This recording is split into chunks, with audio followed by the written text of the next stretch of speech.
Hello, everyone, and welcome to Amber Technology and an overview of what's happening in the world of Sonance Professional and the acquisition of Blaze Audio, Blaze by Sonance. Now, we welcome you and we thank you very much for your time. Greatly appreciated in these busy schedules that you have, but hopefully you'll get some great benefit out of what we're about to present to you. We have two guests here from Sonance. For those of you that don't know me, I'm the newly appointed brand manager for Sonance Professional here in Australia. Representing this brand is a great honour and greatly appreciative of the work that is being done on the Sonance Pro / Sonance by Blaze side of things. So I'd like to introduce you first of all to Shane Dempsey here. He is a guy living here in Australia and working with us very closely on the development of these brands locally, and is sort of our conduit in and out of Sonance Professional. And he will introduce to you Simon Wehr, who is the international sales manager of Sonance Professional. So yeah, over to you, Shane. Thank you very much, Michael. Michael, I wish you all the best of luck in your new role as well. We're excited to have you on board as the new Sonance Pro brand manager. Excellent. For those of you who haven't met me, my name is Shane. I'm the sales director for Sonance in Australia and New Zealand.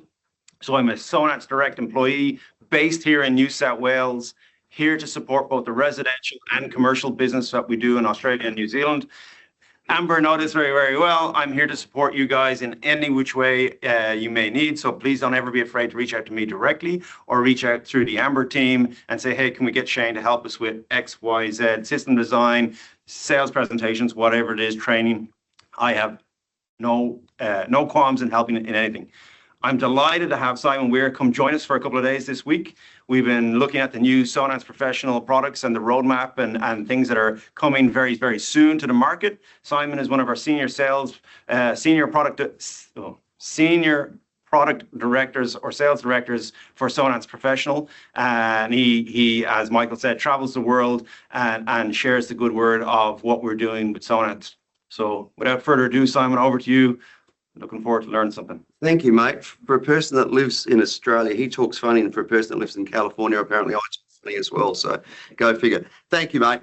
Great to be here. Just, I guess, a bit of a background on who I am. Obviously, I'm an Aussie. I used to look after the marketing and sales of Clipsal Integrated Systems. I was on the board of directors of CD Asia Pacific for a number of years before that, Sony Broadcast Professional and Sony Music. So I'm Adelaide born and bred. Please don't hold that against me. And then I moved to the US just over 15 years ago to work for Sonance, originally to run the marketing. And then in 2013-14, I created the commercial division of Sonance, we now call our professional division. It's really exciting times for us. When we started that division back in 2013-14, I had no idea that we were going to develop the product line and the division into something as big as it's become today. It for us was we use the phrase responsible diversification of making sure that we weren't hedging all our bets on the residential side. And so we'll talk about how the products got developed, but initially when we started, it was just me. And then I worked with Todd to develop the Pro Series stuff we'll talk about in a moment. Todd Ryan, our Chief Speaker Engineer. Then we grew the team up until about 18 months ago to 5 people. There was myself, there was a VP of sales for the US, and then 3 local regional sales directors. I was really the only person that was also trying to look after the global markets. And then we made some changes. We shifted the division that we reported under and the executive that we reported under. We employed a new VP of Pro for global markets, a gentleman by the name of Morten Jorgensen, who actually worked for Bose Professional for over 30 years, had a wealth of global knowledge. And then we proceeded to employ some incredible people. We've got a couple of product managers who joined us from QSC. We've got a liaison, a consultant liaison who joined us from Harman. We've got several salespeople that have joined us from Bose, from Harman, from you name it. And so then on top of that, in July last year, we made the acquisition of Blaze loudspeakers, which took the team from 5 a few months earlier to 26 or 27 that we have now, including having a European office and a team of people in Europe. And the product line we're going to talk about that we got from Blaze as well. So from that perspective, anybody that's ever questioned whether or not Sonance is serious about being in the professional business can look at the investment that we're making and pretty quickly understand that we are not taking this lightly, and we are very, very serious about what we're doing. The interesting thing about that is when you look at what's happening in particularly the market that we play in, there have been so many other companies over the course of the last few years, major industry iconic brands that have either been acquired by consumer electronics companies or Chinese musical instrument companies or venture capital companies, and great staff are being sort of thrown and tossed by the wayside, and products are being changed and new products aren't being developed. And it really destabilised the industry. Sonance is that one company that remains on course with a focus of growth and commitment to not only its products, but also the partnerships that we have, which is probably a good place to sort of kick off sort of who we are and what we do. So we are based in a very unattractive looking place. I mean, have a look at that. San Clemente, Southern California. We're halfway between LA. LA is that way about an hour. San Diego is about that way an hour. In fact, you can get on the train right there and you can go in both directions. And it's a great, great location, really beautiful location. Our headquarters is literally just over the hill over here. If you ever get the chance to join us in San Clemente, we're going to take you to a coffee shop right here called Bear Coast and go for a walk along the pier with you. But it's a great place to be, and it's very much at the heart of who we are as a company. Sonance was founded 43 years ago by these two guys, Scott Struthers, Jeff Spencer. I'm not only proud to say I work for them, I'm proud to say that they're friends as well. They're really, really great people. They were custom installers that basically college friends over in the Midwest of America. If anybody's ever been to the Midwest of America, you know that it's winter. Their winters are pretty cold, and they have to shovel snow. Two things that don't interest me at all, and didn't interest these two guys either, because they moved to Southern California to work in a friend's custom install business back in the early 80s. Now, coincidentally, that's about the same time that I got into the industry. And these guys were doing the same sort of stuff that I was doing back then as well. Somebody would come into the Retrovision store I worked in and they'd buy Pioneer Laserdiscs, showing my age, the first Sony CD player, also showing my age, National Panasonic NV850 video recorder, big Philips Matchline TV, some JBL or some B&W speakers and some Denon electronics. And then they'd go, where are we going to put all of this? And we'd get a cabinet maker to come in and build a cabinet for them. That's kind of what these guys were doing as well, except they weren't doing it in the Barossa Valley where there's, not a ton of money. They were doing it in Orange County where people are quite well off, to say the least. And so while they were off doing this sort of thing, homeowners, architects and interior designers are saying, what are those ugly boxes? We don't want to see those. They're horrible. Can you get rid of them? Well, the client wants sound. Where are we going to put them? I don't care. You can put them on the ceilings or the walls as far as I'm concerned. I just don't want to see those ugly boxes. And the result of that conversation was a light bulb moment where they pulled the baffle out of a Boston Acoustics bookshelf speaker, made a steel frame and fabric grille and a mounting bracket to go behind it, and started putting speakers in people's walls. And then pretty soon, friends of those people were going, we want that as well, and we want that as well. And interestingly, they went to Boston Acoustics with this idea and said, hey, we got a great idea for in-wall and ceiling speakers. And apparently the response from Boston Acoustics was, are you crazy? Nobody's ever going to want to put speakers in the walls or ceilings. So Scott and Jeff went off and developed their own product called the Sonance One. And this is what we're looking at right now. This is the world's first in-wall speaker, and then soon after followed the first in-ceiling speaker. Scott himself is inducted into the CEDIA Hall of Fame. In fact, he was the first inductee, I think. Sonance is a founding member of CEDIA. And this was the very first product inducted into the CEDIA Hall of Fame. In fact, if you ask CEDIA, there's a gentleman called Tom who used to live in Indianapolis where CEDIA was founded. He was the main founding member of CEDIA, and he's become a good friend of mine. He'll say that if it wasn't for Sonance inventing this, CEDIA as an industry association or as an industry probably wouldn't exist, because this is at the backbone of custom install. Everything else in terms of audio is built around the ability to do distributed audio. So this is where it kind of all began. So we're very, very, very proud of that history. In fact, if you ask Scott, he's been known to say, we didn't set out to be a loudspeaker company. That was not our intention. We were a design company and saw the need to get sound out of sight, and that's where it all began. So 4 decades later, we are still privately held, and to the point I was making before, where so many other companies are empty, shallow shells of their former self, for want of a better description, Sonance is going stronger than ever. When I started the company in 2010, we were about 35 employees.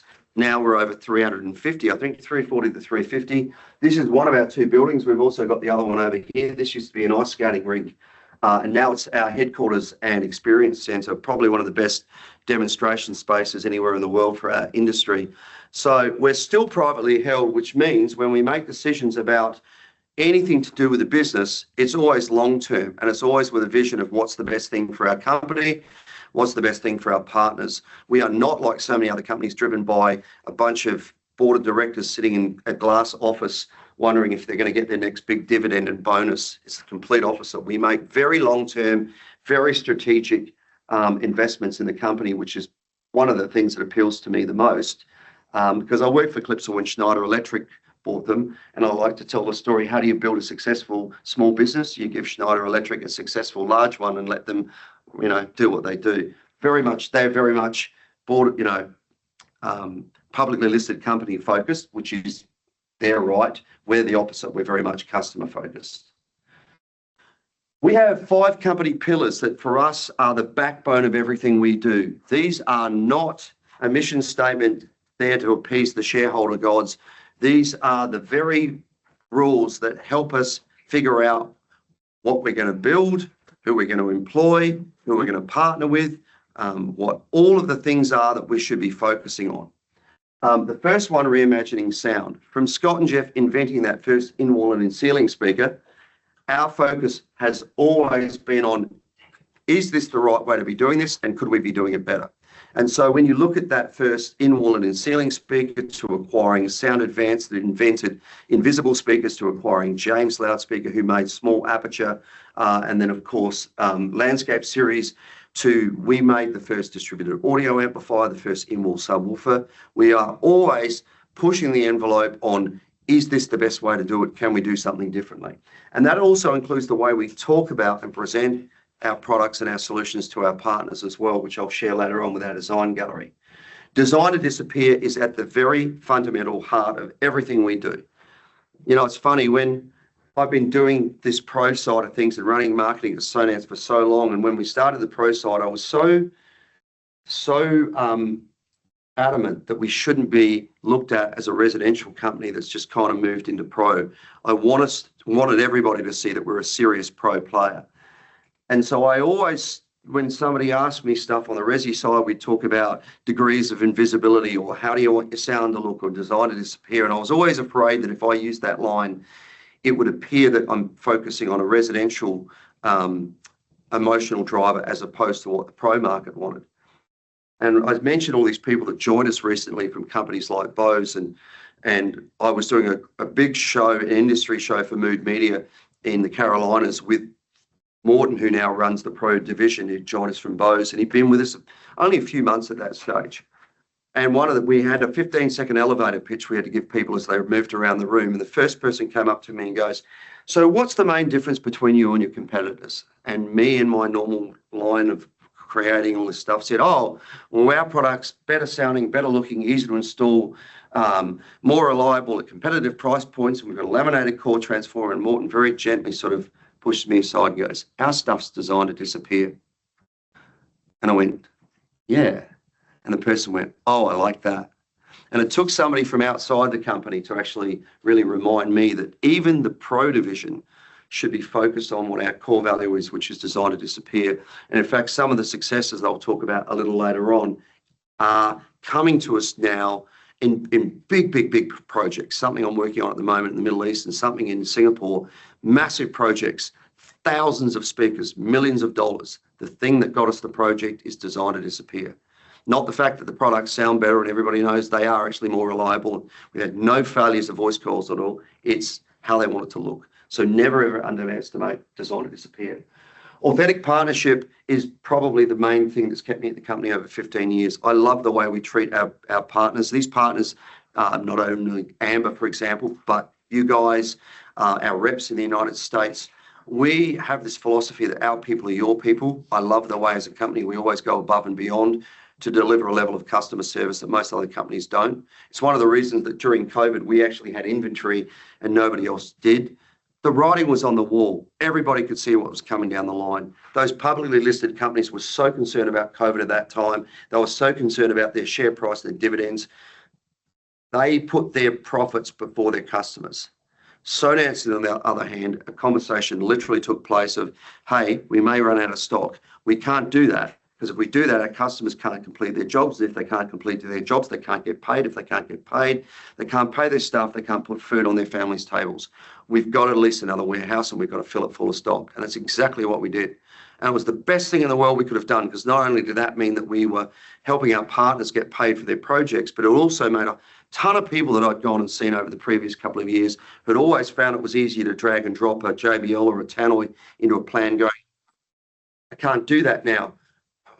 Who was that company that came and showed us those speakers that sounded really good? The minute somebody used our speakers once, game over for us. We'd won that game. So that was very, very beneficial for us. Leading with culture is an inward-looking thing. It's how this company, our company, treats us. It's how we treat each other. And we really feel like family. You know, I've never worked for a company that treats the staff better. Once again, through COVID, when everything started to hit the wall, our executive team came to a group of us at a certain level of the company. Hey, the founders aren't drawing a dividend. We've stopped taking any salary. We'd ask you to consider taking a 25% pay cut so we don't have to get rid of any staff. That resonated with me because as a school kid, I remember having to interview my grandparents about the Great Depression. My grandfather did exactly that. He and his staff, other co-workers, did exactly that so they didn't have to put people off during the recession. And I thought, if it's good enough for him, it's good enough for me. Of course, I'll do that.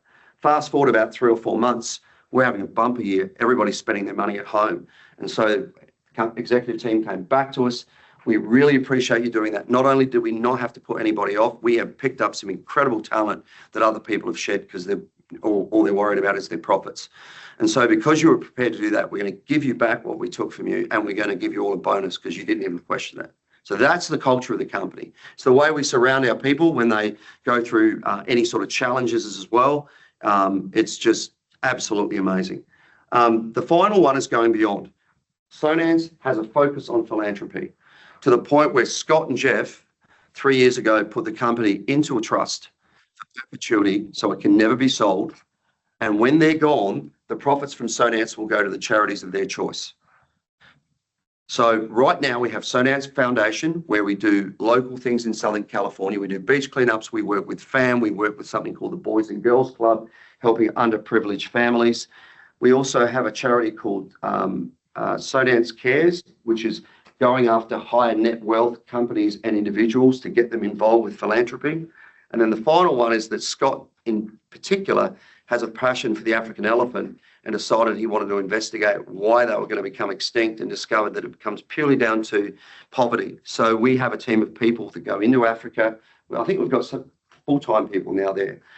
We go in and we build schools, we dig wells, we put in solar systems, we take food in, we build fences to keep the elephants out of their gardens.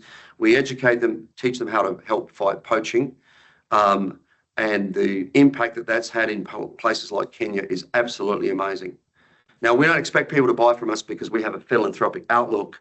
But it's nice to know that when you do give your money to Sonance, it's not going to line in the pocket of some guy sitting in a glass office. It really is going back and making the world a better place. And it's also great to know that we're not going to be bought by some company in 6 months and have everything that you've relied on broken down into either out of stock or quality issues or getting rid of the team. So that's our pillars, and we always talk about them because for us, it is the very foundation that we build everything on within the company. In terms of professional solutions, this, as I mentioned, is a big focus for our company, and we expect within the next few years for it to be equally as big, if not bigger, than our residential side.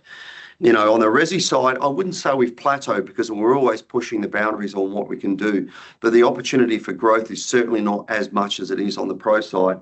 And if we can get both of those around about the same side, for us, that sort of responsible diversification model is perfect.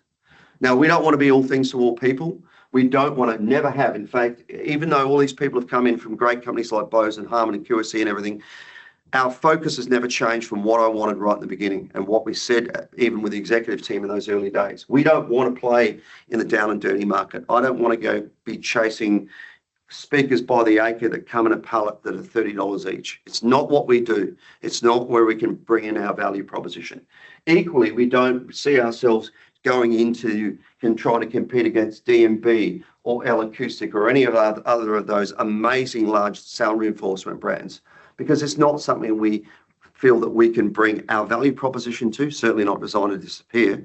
But it's also not something that a market that we think that that's a very stable market. This is something we can add a huge amount of value, this medium area, from doing restaurants and retail spaces and those sort of things, up to about 1,000-seat auditorium with some of the larger products we've got through the Blaze acquisition. That is our sweet spot. These are the markets we want to be in: restaurants and bars, retail, hospitality, casinos, higher ed, corporate, house of worship, museums and galleries, amusement, sports and fitness. We are having huge amounts of success, particularly in this market right now. In the US, we really dominate those three markets, and in particular the casino market we'll talk about in a moment. So I mentioned I started the Pro Division back in 2013-14, and it all began out in Las Vegas because we knew some people out there, and it's literally 4.5-hour drive from home for me. And we didn't have a lot to sell. We had a couple of Me Too style in-ceiling speakers. They weren't bad. They were probably copies of something that JBL was making at the time, but we weren't really getting any runs on the board with them. And I just really wanted to go out more of investigate whether there was an opportunity with it for us. And so that actually worked in my favor, because not trying to sell people things really made them trust me and allowed me to develop some friendships. And after about 6 months, one of the biggest consultants in Vegas, we're sitting having lunch, and he said to me, "You guys should do what you do in the resi world." "Why is that, Kevin?" "Well, everything that's out there is really old. It's got big bezels like you guys invented 40 years ago. Architects and designers hate that." They're going, "Why is it that with new Sonance on a resi job, and we've got bezel-less grills and we've got square grill adapters and these still like this?" I went, "Yeah, fair enough." And he goes, "And it all sounds bad." He said, "They're all using transformers that are really compromising the signal." He said, "I won't even do a high-end restaurant in 70 or 100 volt anymore." And he goes, "But their speakers too." He said, they're terrible. Like, you guys really make good quality loudspeakers in the architectural audio category." And I said to him, "Did you know about Sonance before I knocked on your door?" Because he literally was a cold call. Mark Geisman from Surround Customs in Perth. No, it was Sol from Surround Customs, who I'd been dealing with since my Clipsal days, and was a Sonance customer, had come to Southern California and had told me he was doing a project for coherent design at the Burswood, the Crown, I guess it is now, in Perth. And I happened to be sitting in Vegas. One of my meetings got cancelled. I thought, who was that guy Sol was talking about? I look on Facebook, he's online. I sent him a message. "Hey, who was this company?" "Oh, it's Kevin Potts Coherent. Here's his number. Ring him, tell him I told you." It was literally that. That's how I got to meet Kevin. Now they spec us everywhere. So Kevin said to me, "Yeah, of course I knew Sonance before you came here." He goes, "I might have used, in those days, Martin and Tannoy in the Win and the Encore when we built it." But he said, "Steve Wynn's homes, his residences, are all Sonance." "Why?" "Well, you guys invented the category. I know that if I put in a Sonance speaker, it's going to look the best, it's going to be sound the best, the installation system's going to be sort of the best, and if it fails, you'll just give me another one." And I went, "Yeah, that's pretty much our whole MO." He goes, "Well, why wouldn't I want that in the pro world?"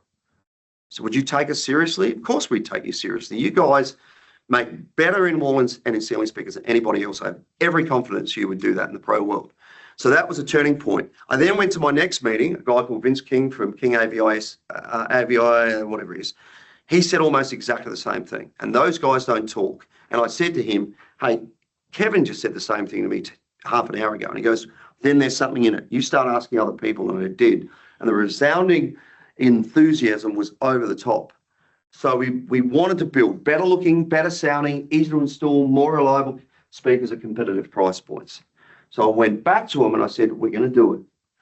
but only on one condition. You've got to help me figure out what to build, because if I try and figure it out, I'm going to get it wrong, because I hadn't played with commercial audio before. I'd only really messed around with big stuff in my previous lives. I'd run nightclubs and owned PAs and mixed bands and stuff. I'd not done commercial sound. So we spent 2.5 years. I did market research. I bought the products they used. I said, I want to know what you buy. I want to buy it from you so I can pull it apart and see what makes it tick. I want to know who's got the best data sheets, the best websites, the best manuals, the best design tools. Hell, I want to know whose product comes out of the box in the best order. So 2.5 years backwards and forwards as we went. We literally retooled all the in-sealing just before coming to market, because somebody said, hey, you should make that plug, you should put that plug there so it's easier to access, and you should put a bigger hole in the seismic attachment, because there'd be nothing worse than trying to thread a needle up a ladder. So we basically was absolutely serious, over $1 million of R&D, which was our biggest investment in the company at that point in time. And in March 2017, we launched this, which was Pro Series, in sealing, pendant, surface mount. And then we added some extra products to it as we went along. If you told me when we launched this in March 2017 that we would have enjoyed the success we had, I would never, ever have believed it. Today, Pro Series is used at Chili's, Panera, TGI Fridays, Express, Nike, Route 21, Lifetime Fitness, Anytime Fitness, Orange Theory, Starbucks, Ralph Lauren, Dave & Buster's, or Apple, Netflix, LinkedIn, Microsoft, FedEx's corporate facilities. We are in Hong Kong Airport duty free. We are in the Newark Airport, Terminal A, the new terminal there. We are everywhere new in Vegas, Resorts World, Fontainebleau, Circuit Durango, the expansion of the Wynn and the Encore, and then up and down the Strip in the Venetian, Palazzo Sands, Hard Rock, which became Virgin, Park MGM, Paris Cosmo, Aria, everywhere. And for me to see that today, after what we started and wondering if we're going to have a shot, is just absolutely humbling and absolutely exciting. So a huge amount of success. Here's one of my biggest projects we're most proud of. This is Resorts World in Las Vegas. This was a $4.3 billion investment. We are everywhere. We have 532 of our Omni 6T mushrooms outside. We have got thousands of in-sealing, pendant surface mounts. The 210 sub that's sitting on the floor, you can see them flying up in here, along with 8-inch pendants, in sealing through the casino, surface mounts outside and in some of the restaurant areas. It is a full-blown Sonance project. If you ask Rich, the head of AV at Resorts World, as a couple of consultants did with me a few weeks ago from the UK, why Sonance? He says, well, it all sounds better and it all matches. It sounds the same. We don't have to worry about trying to match it. And none of it's failed. None of it. I've never had that before in a property, having no products fail since we put them in there, which is kind of cool. So that's Resorts World. Then Fontainebleau, the other new one behind the convention centre, big property, everything through that property. This is called Durango, in-sealing, landscape series, pendants, surface mount, everywhere with that property. And then this is a property just off in Manhattan, Pier 17, which is just off the financial district. This is a Howard Hughes Corporation. That's the Brooklyn Bridge shadowing in the background. The designer that did this property is the consultant that did this was a guy called Sam Burko, who's a friend of mine who actually invented smart software. Sam contacted us and said he was one of the people that helped me figure out what to build with this. He goes, hey, can you guys just tell us what we need to put into this project? So our own design services designed this, and then his team did the installation. And then, right around the world, Macclesfield Football Club as well. So the success has been pretty darn incredible. Now, when we developed this line of products, we knew right from the onset that we couldn't do what some other resi companies had done. We couldn't throw a backhand on a residential product, a transformer and a Phoenix connector, and call it a pro product. They are very, very different. The analogy I use with a lot of our resi guys that'll try and shoehorn a resi product into a pro job is, hey, Mercedes-Benz make cars and they make trucks. And you're not going to take like an AMG C63 to pick up 20 tons of chicken manure, and you're not going to take a Sprinter van on a spirited drive with you and two of your mates along a canyon road. They're different things, they're built for different purposes. And speakers are no different. These were engineered from the ground up specifically for commercial applications. One of the first things we did is we got everybody's transformers out of all the competitors, all of the major competitors that you would know of, and we measured them. The technical term for how they performed was, look this up in a glossary, they suck. All of them did, and not equally. Some of them rolled the signal off 6 dB, top and the bottom, some of them 10 dB, but the commonality was that none of those products performed in high Z the way they do in low Z, which makes their specifications absolutely worthless. Because if you're looking at a data sheet from Sonance and you're looking at frequency response and you're going to do a system in 100 line volt, the frequency response that you're looking at should represent what you're using in a real world situation. But the reality is, if you look at anybody else's data sheets and you look at their frequency response, it's not accurate because it's in low Z. And if you're putting it in high Z, completely different. Once again, being the car guy that I am, I use the analogy, it's like going into a Mercedes dealership, test driving a C63, going, giddy up, that's what I want, doing your paperwork, getting the keys and driving out a C180 and going, what just happened here? It's completely different, and this makes the specs irrelevant and inaccurate. We developed heavy-duty voice coils for longevity. That was a big part of what we did. We wanted something that would last. And as I mentioned, we had no voice coil failures of these products since we launched, and hundreds of thousands in the market. Absolutely unheard of. Massive. When Sonance develops its speakers these days, and this really started in around about 2011, we use some very cutting edge technology, very expensive technology, clipple distortion analyzer, fine cone, fine motive, the processes that we go through developing our drivers. Every single part of this is developed in-house. We do not go to China and say, can you give us a two-way speaker of this sensitivity and blah, blah, blah, blah. Every single part. And we also source the components ourselves as well, so that when we design a voice coil, we get somebody to build a voice coil who's a voice coil company. We don't go to the people doing the manufacturing and allow them to source the individual components. We do that so that we have quality control. So there's a lot more detail that goes in it along the way, from the physical designing of the speaker cone, the spider, the basket, the suspension, and then the crossover and the software required to do that, then blending them together, then tuning them together, and everything that we do with it, and doing all of our measurements and everything we do in-house. We've got a very high excursion woofer on these products. Now, one of the things I didn't mention is with this software, one of the things it empowers us to do is we achieve much better linearity on our suspension and our magnetic field than most other loudspeaker manufacturers. If you look at a Sonance speaker moving through its excursion, it will stay on an even plane. Now, what that means is we can get better excursion because the speaker can actually move in a more fluid plane inwards and outwards. We get more consistent tonality or sonic signature across different SPLs because the speaker's tone doesn't change because it's pulling off axis. So if you're doing a restaurant, you don't have to kind of compromise in the middle of volume somewhere and tune it. You can basically have great sound at latte level to cocktail level. Another thing they love in Vegas, because you walk into Vegas in the morning, the level's probably about 6 to 9 dB lower than it will be at 9 o'clock in the evening. And then, of course, the other thing is much less distortion because it's moving in a linear plane. And so with that, the soundstage doesn't collapse as you turn it up, and lower distortion. Distortion is self-destruction. That's what's happening. We get much better reliability, is what we talked about before. We chamber our tweeter, so there's a cap on the back of the tweeter, this guy here, which means the driver is not belting, the woofer is not belting into the back of the tweeter, creating anomalies, but also gives us the ability of getting more control out of the tweeter so we can run the crossover point lower so that we can get better off-axis performance. I pulled apart all these other competitive products, and I remember looking at one particular one. I'll give it a make-believe name. I'll call it a Control 47 CT. At the back of it, the tweeter was literally glued into the baffle with milk glue, like just stuck in there. And then the wires were held onto the back of the baffle with like hot milk glue.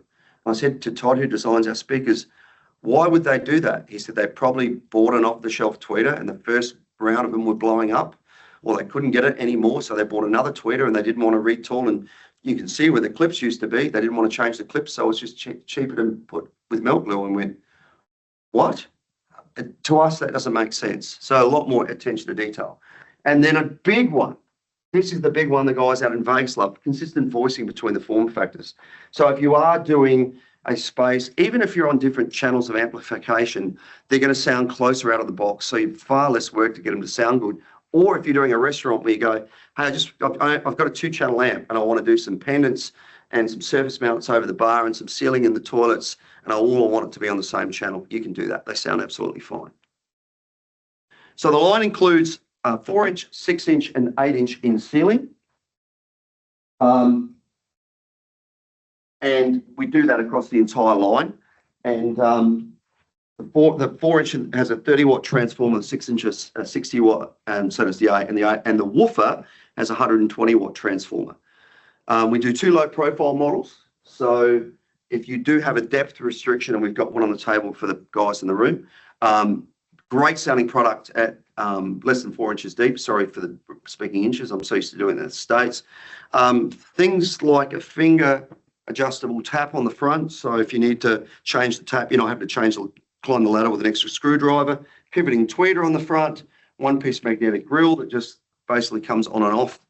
But the thing about this speaker that people are always blown away with, and I think there's 2 yesterday, so I'll start over here. Yeah, like that, both hands, like weight in that thing, right? That thing weighs more than most other people's 6 and 8 inches because it's so substantial. Really incredible. We've got a square grill adapter up here, and we have a frame around our grill so that when you look up at the ceiling, you're not seeing the opposite of that around pegging a square hole. A lot of manufacturers are copying us now with square grills, and they'll just throw the square grill over the top of the speaker. I'll just use this as an example. And then when you look up, you see that, which architects and designers don't want to do. So the product looks better. We do those in black and white as well. And just a great sounding all-round product that is incredibly cost effective, but just great. Frequency response of this guy is wider than most people's 6s and 8s. So even the 4-inch goes from 75 to 20K at -3 dB, 65 to 20K, 55 to 20K, and 50 to 132 on the woofers. So great combination. The woofers have a built-in low-pass filter. As I mentioned, 120-watt transformer, so you can run them on the same amp channel as everything else. So a great boardroom system, for example, may be 4 4s and an 8-inch woofer in the corner, or a small wine bar or somewhere with lower ceilings. So that's the ceiling products. We also do 2 cost-effective products as well. We've got the 41 and 61. I'll get that out of your way so you're not having to hold it. These products were first developed to be our lower cost solution to compete against things like Atlas and JBL Control 14 and 16. Once we got them, I listened to them, I thought they really more compete against Control 24, probably 24 and 26. They're really cost effective. They've still got the 1-piece magnetic grill. They can still use the square adapters. They've still got laminated core transformers. They're slightly smaller. The 6-inch goes to a 32 from a 60 watt on the regular product, and this guy goes to a 25 from 32, which really probably won't make a lot of difference. However, slightly less bass extension, but if you combine these with our woofers or subwoofers, they are a very, very, very excellent sounding, excellent looking, cost-effective solution. For example, I mentioned the boardroom. My personal choice for boardroom, 4 or 6 of those with an 8-inch woofer. If you've got a limited budget for a restaurant and somebody says, hey, I can put, however many of these regular 6.5-inch in ceilings, I would go, well, and I've done it. Let's go with these and use that subwoofer on the floor underneath the booths. Incredible sounding solution. So it's a great option that gives you the ability of still getting excellent sound, but on a much lower budget. When we designed our pendants, we were very sympathetic to aesthetics. We spoke to architects and interior designers, and their response was, look, the speakers that are out there are ugly. Some look like speakers in rubbish bins, some look like speakers in paint tins, some look like speakers in stormwater pipes. We want something clean and minimalistic that's got an infinity line that appears to disappear into the ceiling. And can you hide all that ugly stuff on the top that we normally have to look down and see from mezzanine? So the hanging hardware, the plug and everything's all hidden underneath with a very clean, very minimalistic design. So they've really been the favourite of a lot of architects, and a lot of people are copying us with these now as well. Still got a pivoting tweeter, still got a front mount tap, black or white. The white's painted. And then we also ship them with industry standard grip or hanging hardware. So 2, because in the US, places like California, we're going to have a main and a safety, 5-meter stainless steel cables with gripple hangers and also some zip ties for cable management. So that's the pendants. And then finally, the surface mount. Now this product line has a very cool feature.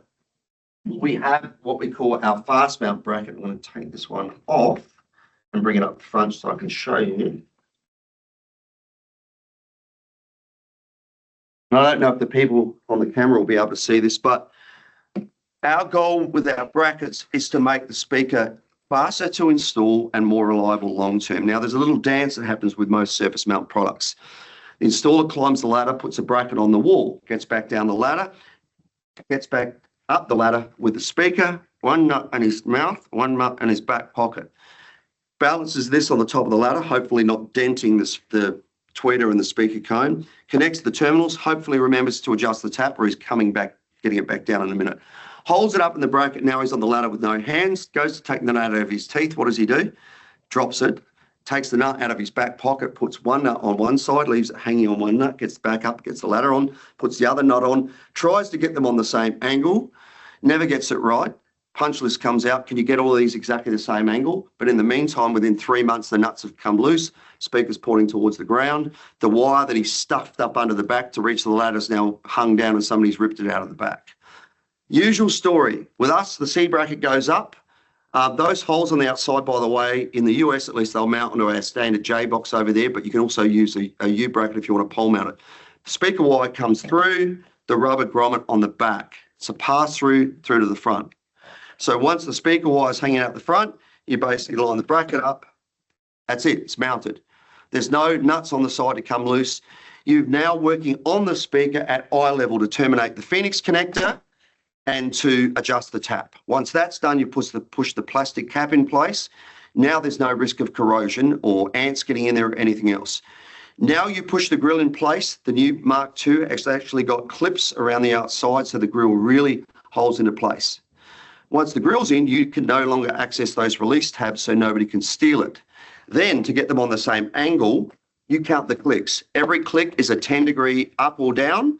And then when you get it into the position you want, there's a locking tab on either side in the logo so nobody can mess with the angle. It's taken the average installation time from 10 minutes to 2 minutes and it eliminates callbacks because the nuts have come loose and the speaker's pointing towards the ground. It is an absolute game changer and it's become a favourite of anybody that's used it. So we do an additional size. We do a 4. That guy just had there 5 1/4, 6, 8, 2-way like the others, and an 8-inch woofer in this line as well. Black or whites. The whites are paintable and they're IP45 rated, so you can use these guys outdoors as well. So that's the sort of bread and butter of the line. We're going to look at the sub in a minute, but any questions on anything I've shown so far? Same with the guys on the other end of the call if you've got any questions. None there? None there? Okay. My favourite product in the line. This is the guy sitting on the ground in front of me. This is the PSS 210 Sub T. This product came about because I was working on a project with a dealer out of Hollywood called John Lyons Group on a project in La Jolla called Javier's. They swapped the JBL out for Sonance, and then they were using community 8/8s under the booths and the banquettes. We didn't have anything we could offer them in that size at that stage. Now we probably could have with James, but certainly nothing in that price point. When I asked them the question if they liked that woofer, the answer was no, not really, but there's nothing else that will fit there. When I hear that, I hear the word opportunity. So I go to Vegas and I speak to all the guys I normally work with out there. What do you do with subwoofers? It was a can of worms. Everything else, when I asked about all of this stuff, everybody knew exactly what they wanted and could give me a direct description. With this, it was like nobody had even come close to building them what they wanted. Well, if it's going under a booth or a banquet, it has to be under American terms, 9 inches high. It can't be more than 14 inches deep. It could be 3 feet long, but no longer than that. Okay. What else? Well, if we're putting up on beams, it's got to be this. So people were using everything from QSC to Bose to Martin up in the pillars. Some people use the JBL 1010. Nobody was particularly happy with it. Some of them were line level, most of them weren't. None of them had built-in low pass filters, so they had to be on their amp channel. So it was really interesting. So I said, well, what do you want? And I drew this shape on the back of a napkin, brought it back to Southern California. I tried to figure out how to get the drivers to fit in CAD with some of our other 10s, and couldn't get it to do it. And Todd goes to me, no, that's my job. You do what you do, I do this. So he built 2 dedicated low profile 10-inch drivers to sit in here. And I said, all right, now I want to push the friendship. Because when I think about the Javier's project, some of them were horseshoe type booths, some were along the wall. There are some places I'd want it to port here and some places I wanted to port here. Can you give me a blank plate that I could swap on the side so that if I want to port on the long side, I can, on the short side, I can? Yep, I can do that. And he goes, I'll even make it so the port can be taken out and tipped outwards. So if you are putting it under a booth, you can do your hole in your millwork and slide the speaker against it so the port's actually coming out through the hole, so it's not loading up energy under the booth. It comes with feet, so you can floor mount it. It's got M10 rigging points, 2 on this end, so you can fly it horizontally. But on the other end, there's actually 4 that we can see. So if I can't get the mouse over there, but there's 4 on the end with a connector, so you can fly it vertically above a ceiling grate, for example. It's made of birch plywood with a polyurethane coating, 300 watt laminated core transformer with a built-in low pass filter, so you can just run it on the same amp channel as anything else. It's so funny, I've got so many people that are reluctant to do it until I hit play and demo it and go, why wouldn't you? And they're all going, well, maybe we could. And then the other nice thing about it is, because it is in high Z, if you're doing a place where there may be a chance where a DJ is going to come in and plug in, far less likelihood that somebody's going to blow it up, which is great. And the reality is, with a 300 watt transformer and a maximum power handling of 500 watts anyway, if you pick up 2 dB, you're not going to hear the difference in 4 ohms. So I tell people always run it high Z. So great sounding product. So that's the bread and butter of the Pro Series range that we've enjoyed success with so far. Now we're on to some of the newer products, which we announced at Infocom last year, and we will start shipping very, very soon. First of all, starting with Extreme. There are so many times where we need a speaker that has a grill that won't rust, that has driving materials that can handle humidity and temperature extremes. And we've had that on a residential line for many years, but we've never had it in the Pro line. What we've done now is taken what we've learned from the residential product and created a completely different motor mechanism with the same value proposition for the Pro world. So there is a 6-inch and an 8-inch Professional Series Extreme. The 6-inch features a 60 watt laminated core transformer and a 1-inch tweeter. The 8-inch actually features a 1.2-inch tweeter and an 80 watt transformer, because we can see this product being used in very high ceilings in porticatures of entrances in hotels, for example. They handle amazing temperature extremes, -40 to 90 degrees, and they're IP66 rated. So you can use them in extreme moist conditions. They ship with a standard white grill, like all of our other Pro products, but you can get a black grill and you can get a square adapter in black and white as well. With this product, because we are aware that it may be used in conditions where it needs to be pressure washed or where there is extreme wind shear in outdoor applications, I think of some of the areas in the US were extremely windy. What we've done is used our XPC grill technology we developed initially for our residential Extreme and then our James VXQ series, which actually puts fingers on the end of the grill with magnets on the end of those fingers. So the grill's not only held on magnetically with the fingers, it's also held on mechanically, so it can be pressure washed. The other thing this does is remove the magnets from the very fascia of the speaker. A lot of outdoor applications, there are a ton of metal particulates in the air, and there's a tendency to get black dots on anybody's grills that are held on magnetically. This eliminates that by putting the magnets way back in the front of the bezel. So this product is perfect for those sort of commercial environments where you've got high moisture, high humidity, vibration shock, porticatures, coastal resorts, indoor pool areas, parking structures, breezeways, outdoor dining and lounges, but any places that are sort of coastal. I look at so many places here where there's a sea breeze blowing into the inside of the restaurant and their grills are rusting. Now we've got a solution that eliminates that problem once and for all, as well as being able to play really high volumes and exceptionally high, good bass response as well. The other new product, which we start shipping soon, is something I am extremely excited about. I first, tabled this probably back in about 2019. I had this vision for extending where we sort of stop with our traditional 8-inch Pro Series into a level which is almost verging, if not verging on sound reinforcement. These products are our high output series. They feature an incredibly high output 8-inch woofer with a coaxially mounted 1.4-inch compression driver. The motor assembly, for the guys that are in the room, those that aren't, I'm going to walk up and show this to you actually, because you should be able to see this. If you look at the motor assembly on this, is just absolutely phenomenal. The size of the whole magnet and everything else, and the transformer hanging on there. And then this is a little heavier than that 4-inch. Yeah? Crazy, right? Pass that to the guys back behind you as well, if you wouldn't mind. So this product's very, very cool. It's designed for those applications where you need more than you get from a traditional 8-inch speaker. It's very high ceiling, very high output, sports bar, ballrooms, gym training rooms, even to the extent of a house of worship that says, hey, we just really mainly want voice, but maybe you want to plug in an acoustic guitar and maybe some keyboard. It would be absolutely fine for those applications. It features a 120 watt laminated core transformer. These products have exceptionally high sensitivity as well, so they play very loud. The amazing thing, there are 4 products in the range. There is a blind mount in ceiling.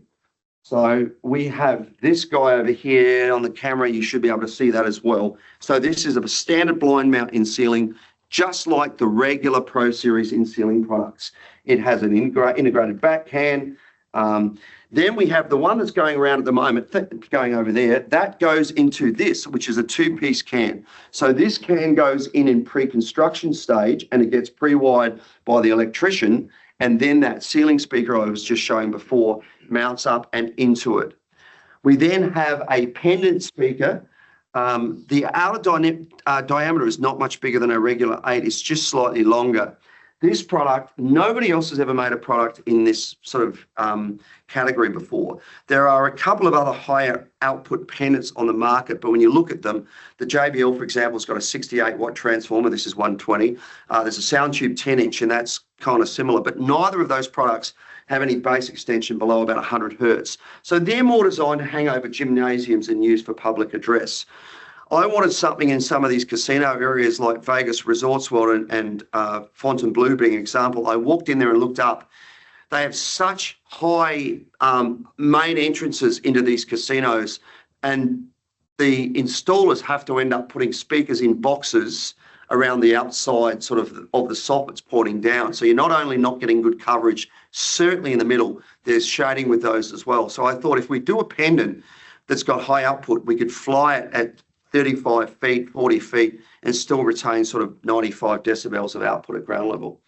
The amazing thing about this product is when we look at the 2-piece can, the pendant, and the surface mount, they go all the way down to 41 hertz at -3 dB. You don't need a subwoofer with these if you just want great big bass coming out of this one speaker. So it can be more cost effective as well. The single piece, the blind mount ceiling, goes down to 53. That's because the volume of the enclosure is slightly less. But to give you an indication of how focused we are on achieving the best possible results with all of our products, the sealed enclosure product actually has a different motor on it to the other 3 products, because we wanted Todd, who designed them, he hasn't made a big song and dance about this. He was obviously the only person that knew. I happened to question him on it, and he goes, no, actually, I'm not saying much about this, but I did it's a completely different motor. I wasn't happy with the results I was getting with the other motor, so I just thought I might as well design a special motor, especially for that product. So that shows you the commitment that we have to these products. Now, one of the exciting things I asked him to do, I said, can you give me a speaker with a removable waveguide?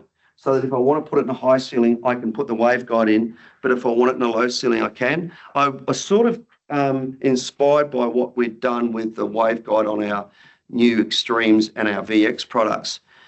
So I said that to him, he goes, yes, I can do that. So what he came up with is the product ships with a magnetic collar in place, and then you remove the collar and you pop the horn in, and you go from 120 degrees to 80 degrees just by doing that.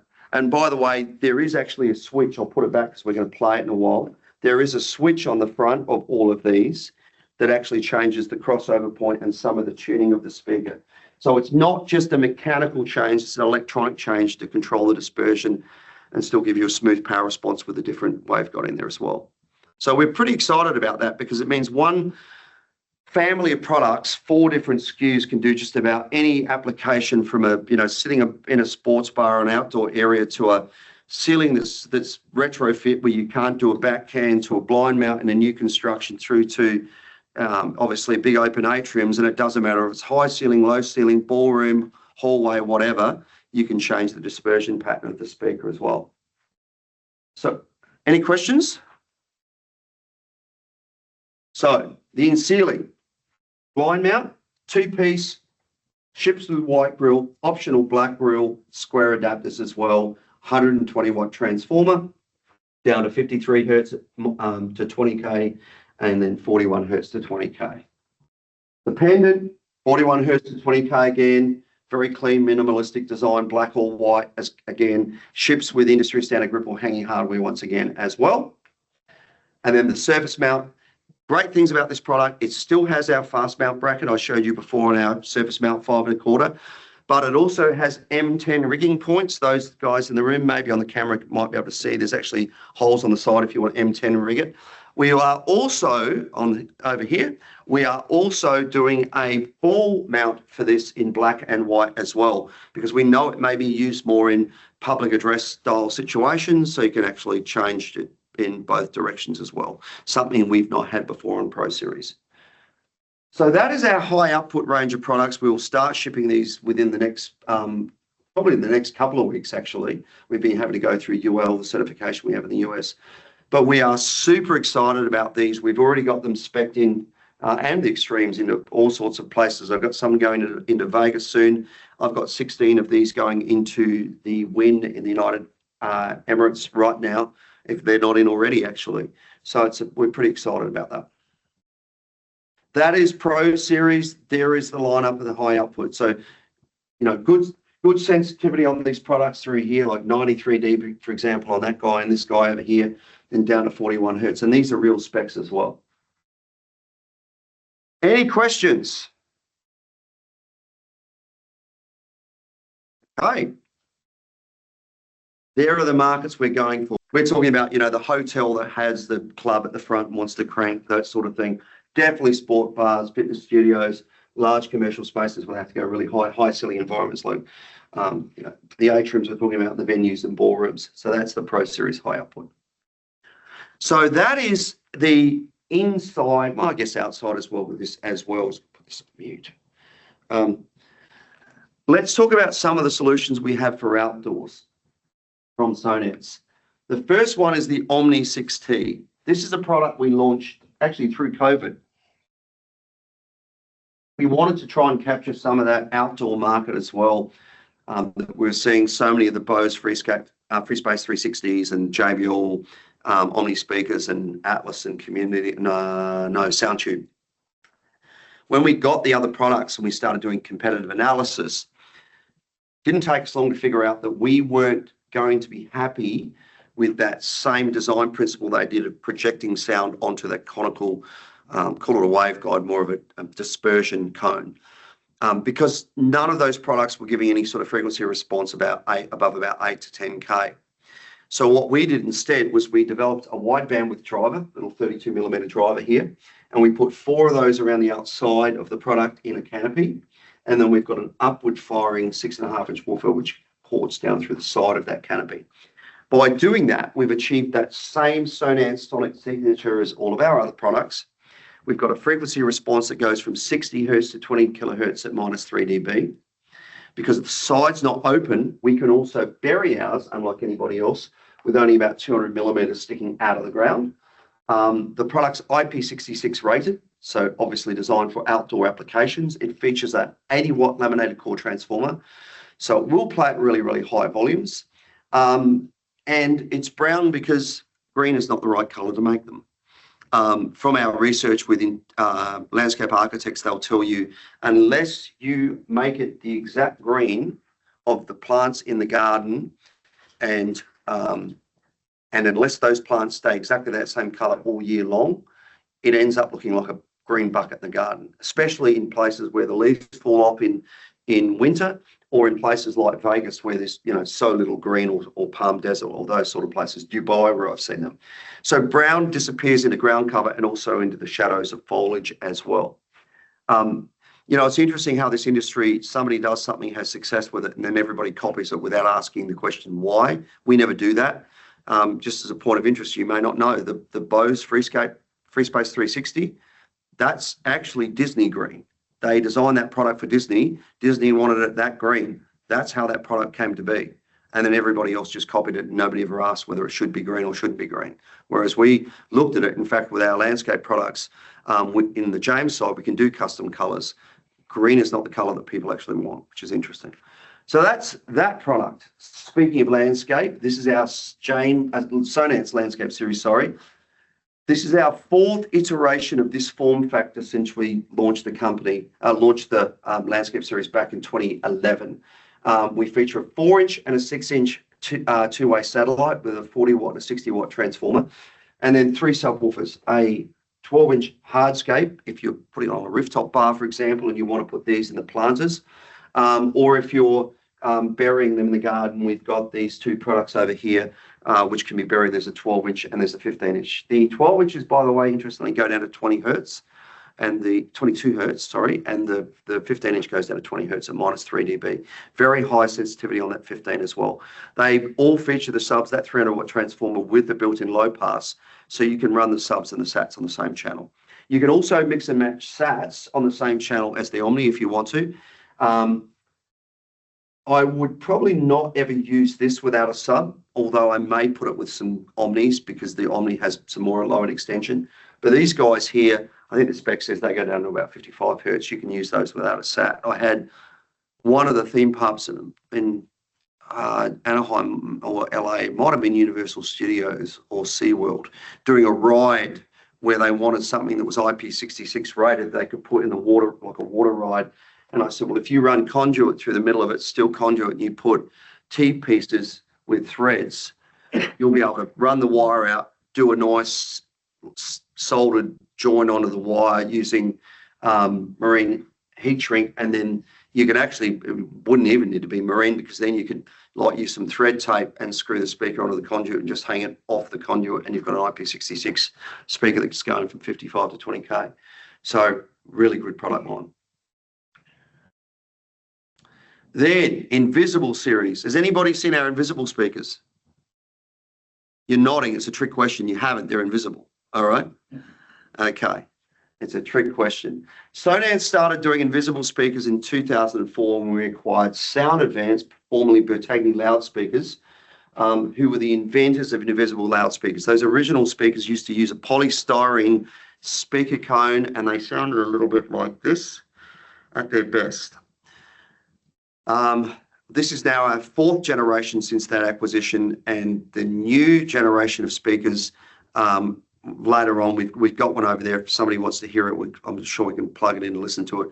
They sound like normal speakers. The 2 products in the Pro line, there's the IS6T and the IS8T.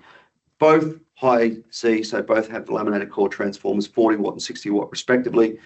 This is where it's amazing. Those old invisible speakers, the frequency response was not good. They weren't particularly flat, used a ton of DSP to get them to sound good. This new stuff is like anything else. So the 6T goes from 50 to 26K. The 8T goes from 40 to 26 kilohertz at -3 dB. So full frequency response. They also have 170 degrees of dispersion. So when you put them in the ceiling, you can't really tell where the sound's coming from, which makes them an easier install, because not only are you not trying to line them up with downlights, you're not so worried about where you're going to have hot spots and dead spots with the speakers as well.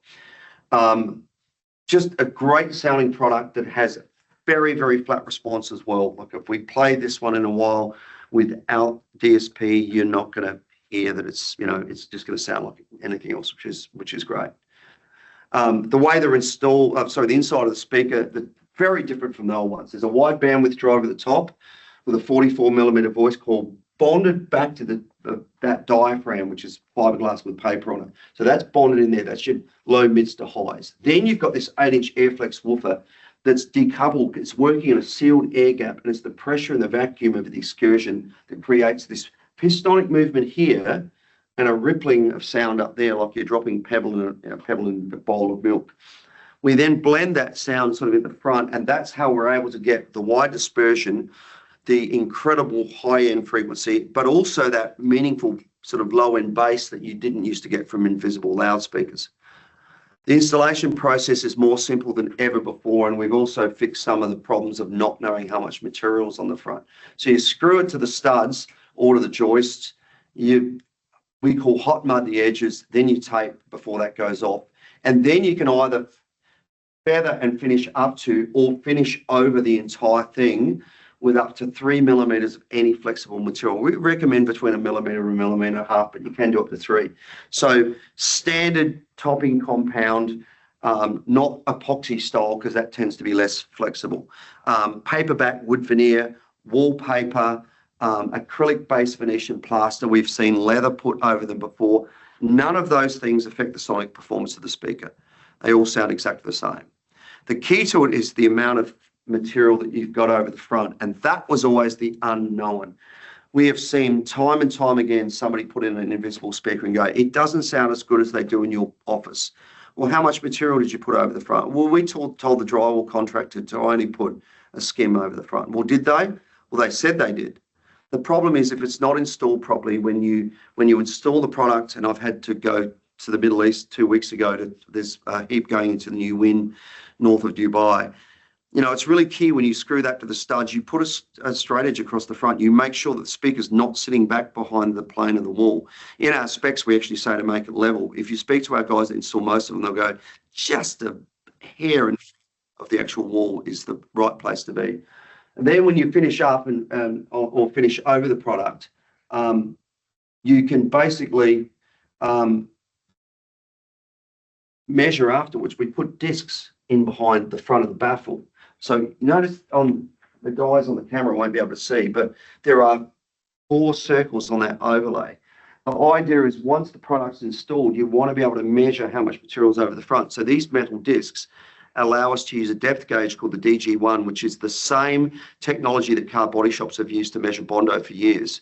So basically, once it's installed, you use a magnet supplied in the kit to locate the disc, and then you put the probe onto the disc, and then with the overlay over the front, measure the 4 other locations, and you can actually say, hey, it's too thick, you're going to need to sand that back, and then you can come back and measure again. Yep, that's good. That's 1.5 millimeters. We're good to go. So the guesswork is now taken out of the installation, making it far more predictable. If it's someone you want to... So it really eliminates the risk of them being put in badly, but also eliminates having inconsistency, mainly in volume, mainly in output level. That's what it will affect. So that makes a really big difference to the effectiveness of them. Since launching this product, the success we've had is incredible. Like the most common question is, how do I service them? I always find that comment quite funny. I've been dealing with loudspeakers for a long time. I don't typically service them. I've never changed the oil. I've never changed the air cleaner. I haven't changed the points. What do you service on a speaker? It either works or it doesn't work, right? So my argument to them is, I quite often do this with other people in the room. I go, how much warranty do you want? And someone else will know, 5 years. No, I'll do that. More? 10. Yeah, okay. Well, why not make it 15? Your warranty on these products is 15. If they fail within 15 years, we will pay to have the wall or ceiling, for the speaker to be replaced, the wall and ceiling to be repaired up to a level 4 finish. Level 4, level 5, level 5. Yeah, which means that's when you've got a skim coat over the entire wall. Since we acquired Sound Advance in 2004, there's been 2 failures. And these products are used in a lot of the Louis Vuittons, although they also use some other Sonance products. But every Prada, Gucci, Miu Miu, Tom Ford, Barney's of York, Tiffany's, Dior, Valentino's, and Burberry's around the world. We sell these by the container load. and they just don't fail. That's true here in Australia too. Yeah. You can travel to any of those stores, Sydney International Departure Lounge, and hear these speakers. You won't see them, but you will hear them. Yep. Which is crazy. So funny, when the new ones came out, we were so excited because they sounded so much better and they installed so much better and everything. And the engineering that was in them, I had no doubt with they weren't going to fail. I think Todd, our speaker designer, told me a couple of weeks ago, our failure rate at Sonance is either 0.04 or it might have been 0.004%. It's not bad, right? But one invisible speaker across previous generations since I've worked with Sonance in 15 years that I know of, but there were two of them sitting on the floor in front of John, our quality control customer manager. And I walked in and went, "Is that an ISA?" And he goes, "Uh-huh." "It failed?" He goes, "Yep." And I was blown away that we had one that failed. I said, "Do we know what happened?" He goes, "We know exactly what happened." "Really? What?" "It was in the UK or Europe. The electrician came and hooked the pigtails up to 230 volts. Understandable, right? I said, "I bet we didn't replace that under warranty." He said, "I bet we did. Authentic partnership." So even our quality guys know how important that is, which is kind of cool. So that's why these products are so popular. Now we move into an area of the company that is incredibly exciting for us. This is James loudspeaker. Now, James is a company that's been around since 1999. They were the pioneers of being able to do custom products to overcome installation challenges. And in 2020, Sonance bought James, knowing that while Invisible Series provided the pinnacle of design to disappear, there were situations where that could not be used because of the architecture constraints. And so the acquisition of James allowed us to step in an area of being able to offer custom solutions. So the James factory, which is now really more the Sonance office because of the state-of-the-art speaker lab we've got up there. We're not only doing James products in there anymore, we're doing some Sonance designs as well. In-house, we have a full-blown automotive grade spray booth and painting facility and mixing facility. We have a powder coating facility. We have a wood shop that can machine custom boxes or simply machine the slots of a grill inside a ceiling, a tongue and groove ceiling. We have a metal shop that can do CNC, do welding, do all sorts of fabrication, work with existing extrusions to do standard shapes. We have a group of acousticians and loudspeaker engineers that can do any configuration you want and custom configuration. We can do high Z options or low Z. Nearly every product in the line can be ordered in marine grade, which not only means that the drivers can withstand the elements, we even use fasteners that have gone through specialty coating processes, the same as you would do if you were building a super yacht, because that's where a lot of these products end up. We've got fast turnaround because the processes are so repeatable and are so well derived. And then we can do completely custom. We have two terminologies we use, made to order and custom. Made to order is when you say, "I want this James SA68, but I want to do a custom wooden grill, a made to order wooden grill." Because it's a process we do all the time. We also, if you want a sound bar that's a certain length, if you turn around and said, "I want a sound bar to match this display and I want it to be stereo, I want a camera hole," that's not custom, that's made to order. It's something we do all the time. But if you turn around and do what somebody's doing at the moment, for example, I've got a car collection and I want to have speakers in these Aventador wheels, that's custom. That's a custom design. So we do all of that in-house. The most popular product in the line is definitely our small aperture. And we've just launched a new line of small aperture, which I'll bring over here, called the SA68, to replace what we used to call as the SA637. This product is a game changer. It gives the sonic performance in terms of frequency response and output that you would typically get from an 8-inch three-way, coming from either a 3-inch or 4-inch round or square grill.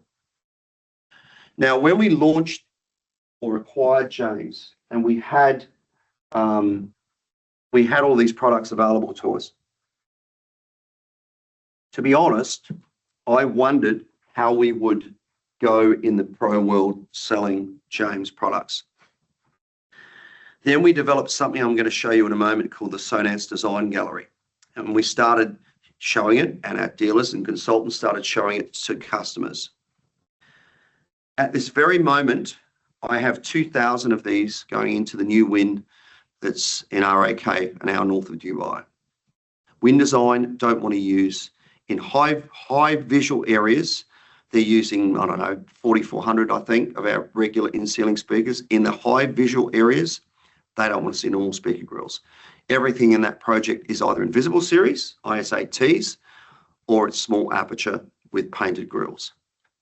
This product is a wonderful solution that does a couple of things.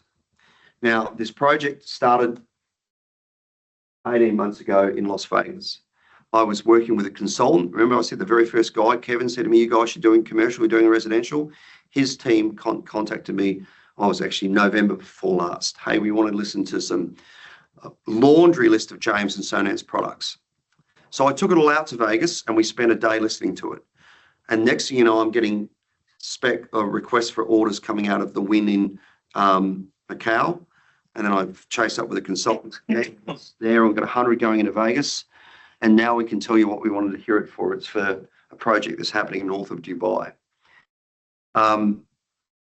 Once that project started happening, when I was going to Dubai 2 weeks ago, the Marina Bay Sands AV and design team in Singapore heard that I was going to be over there. Can you come to Singapore as well, please? Because we want you to show us what we can do that looks better. Here's the great thing about this. Commercial audio is quite often seen as a commodity. It is always looked at by the design community as something that compromises their design vision. And it will always be the first thing that's cut on a budget. When we did those designs with Coherent Design for the win, the designs were done, revisited, gone back. There's still fine-tuning happening even now with the building being built. But we were at the point where everything was signed off. And then the consultant said to me, should probably ask how much these things are, right? Have you ever heard of that happening with a traditional loudspeaker? No. And when you do a design with a traditional loudspeaker, do you know you've got the deal until the PO's been made? Because you know someone else is going to come in there and try and flip the bid or try and undercut you or try and do something different. I had no doubt in my mind from the moment that Win started asking, Win Design asking for this product and many of the other products that we had, that not only were we not going to lose this segment of the project, we were not going to lose the traditional 4,400 speakers that are going in there because they didn't want to upset us and have us go, well, you can't have that without that. And at no point did anybody question the price on anything. And at no point did anybody, other manufacturers, like any other project I've done, Resorts World with everything that was there, I knew QSE was trying to get that back. I knew JBL was trying to get that back. I was like constantly working with all the dealers and the consultants and the casino. I didn't believe we had that project until all the POs were done. And even then I knew that. I know now people that said, yeah, I was pushing to try and win that project. That has not happened with this. And so the great thing from your perspective and the guys on the other end of this camera is when you're doing a design with products that have a high visual value, you are securing that project for yourself and you're building value into it amongst the design community that elevates the way we are seen amongst those people and stops us from being a commodity. It puts us where we should be at the seat of the design table, treated with respect, treated with dignity, and allowing to bring what we bring to the table without having to justify what we do. And I know what we do as audio people is we think that sound is the primary thing that we do. But if what we do is put big dinner plates on the ceiling that everybody hates to look at, we are sure adding the ambience and the atmosphere through audio, but we're also the person compromising the design vision. And that's why more than ever, design to disappear is such a critical part of what we do. And if anybody says, as I mentioned earlier, what is the key difference between Sonance and somebody else? It is we are designed to disappear. We will never compromise your sonic performance. Rest assured, whatever direction you go with Sonance or James or anything else we're doing, Blaze, some of the new stuff you'll see, it'll sound great. But know that whatever you are doing, we will be able to provide you the appropriate aesthetic for that application. And when I say appropriate, there are plenty of times when this big thing or this big thing or that, or the Blaze big stuff I'm going to show you is the appropriate visual. But then there are some times where you don't want to see anything or you want to see less. And that's where the only company that can do that. So that's the product, that's the real hero product up here. Then we've got sound bars. We can do any length you want. We can do marine grade. We've got a 2-inch with a racetrack style woofer. We've got a 3-inch. We've got a 5 1/4. We've got a 6 and an 8-inch. Incredible, all new engineered using the new Quadratec tweeters. We've got on-wall products. Once again, 3-inch, 5-inch, 6-inch, 8-inch, any length you want, any color you want, marine grade if you want it, extended into section as long as you want. Our new power pipes, they sound amazing. We've got marine grade power pipes that are made of aluminum in America, but the real stuff we know is aluminium. We do an 8-inch, 10-inch, 12-inch, and 15-inch power pipe. These things move huge amounts of air and can pour through just a really discreet little kick or ceiling grill, whatever you wish. We've got our VXQ range from James, which is IP67, but can also be ordered with enclosures if you need it. And in the case of the deep in ceiling, can be ordered in 100 volt as well. We've got our Omni speakers from James, which can be ordered in 8-inch, 10-inch, or 12-inch, downward firing sub, and then 2-way drivers on 4, or if you put it against the wall, 3 sides if you want, in any color you want, and with and without planters.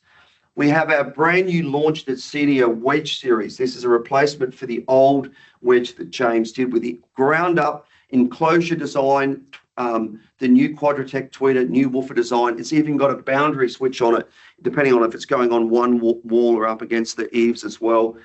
We can make these to any length you want. Section, the longest one we've ever done was a few weeks ago, 134 feet long wedge. Somebody wanted it all the way along the back of their fence, which is incredible. And then we've got landscape products from James, a 3-inch, 4-inch, and 6-inch satellite. They're made from aluminium. They've got a replaceable sleeve that goes over the top. If they get damaged, you can get them in any color. And then landscape subwoofers in 8, 10, 12, 15, and even 21-inch subs. And we were at a project yesterday at Rose Bay, and they didn't want to see the big canopy of the Sonance subs. So they've gone with Sonance satellites with some James subs. And we were both had our reservations as to whether they would keep up with the satellites.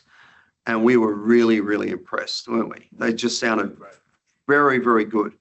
So if you don't want to see the big canopy, we can paint the canopy any color you want. We can, I've seen it where we've hydro dipped it to look like the ground cover that it's in. So it's pretty cool. So that's the line of James product. Here's the challenge. When we bought James, we didn't know how to talk about it. We didn't know how to say to somebody, oh, we got this and this and this, you can do this and this and this. We changed the way we did the pitch. We started by talking about the processes and then went into the products. We started talking about the products and then we went into the processes, and we tried to explain finishes and colors and lengths and configuration and everything. And it left everybody going, huh? But more importantly, even if our dealers and even if consultants and even if everybody involved with our side of the business understood what we were talking about, how do you say to a customer, an end user, a developer, a restaurant owner, I've got a solution that's going to look perfect in those beams. It's going to look like a cornice or a crown molding, and we're going to print it to look like wood, and you won't even notice. They'll go, I can't picture what you're talking about.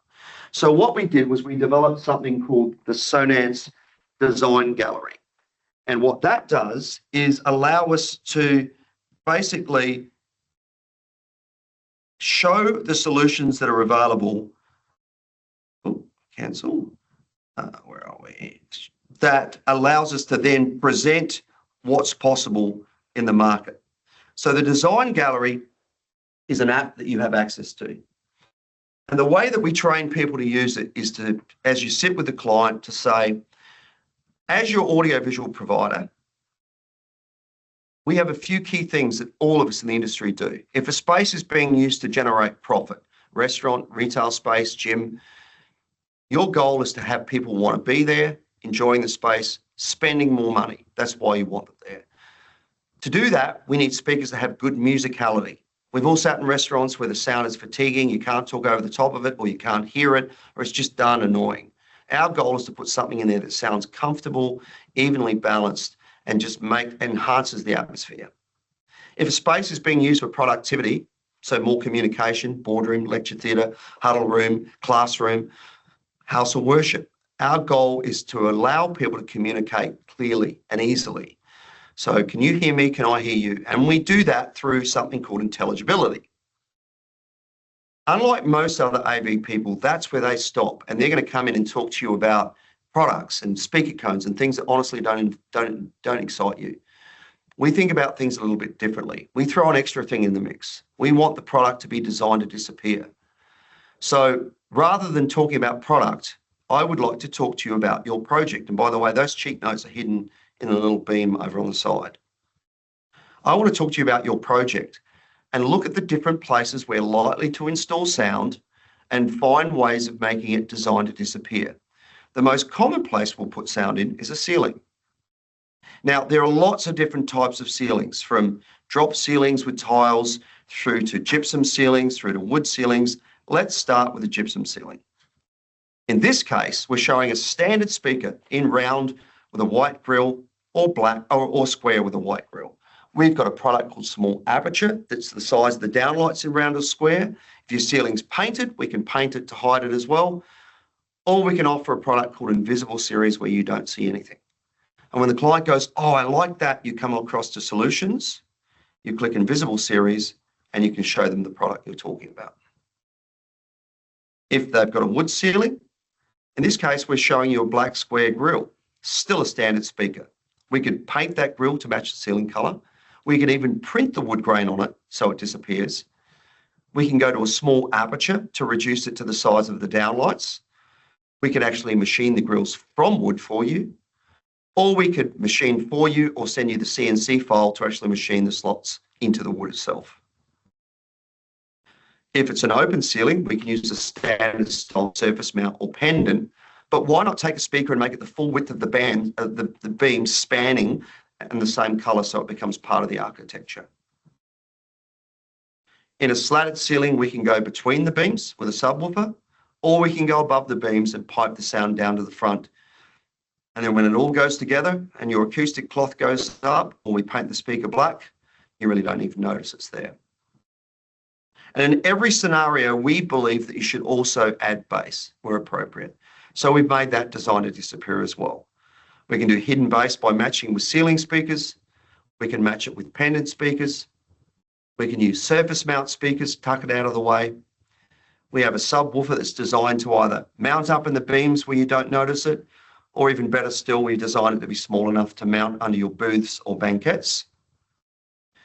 We have a range of products called power pipes, which can be put into voids or recesses and ported through a kick.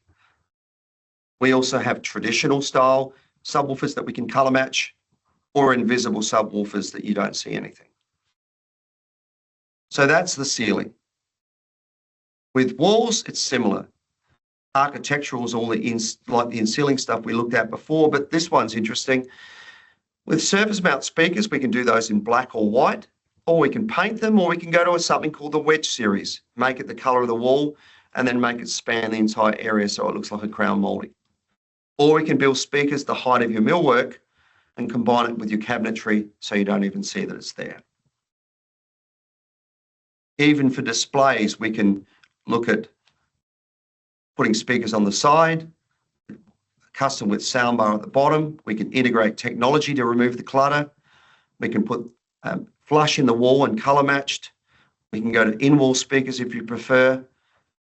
You can paint them if your wall's painted, and we can go to invisible series if you don't want to see anything. Even with video walls, the tendency is to put traditional speakers up, but they're not attractive. So let's build a custom giant soundbar or side speakers or a wedge that goes across the top. And we're doing a lot of that for companies like Netflix at the moment. Even in outdoor situations, there's so many things we can do. For example, we can do standard style marine grade or IP rated in ceiling speakers in round or square. We can go to small aperture again to match your downlights in every configuration, or even, looking at matching the wood.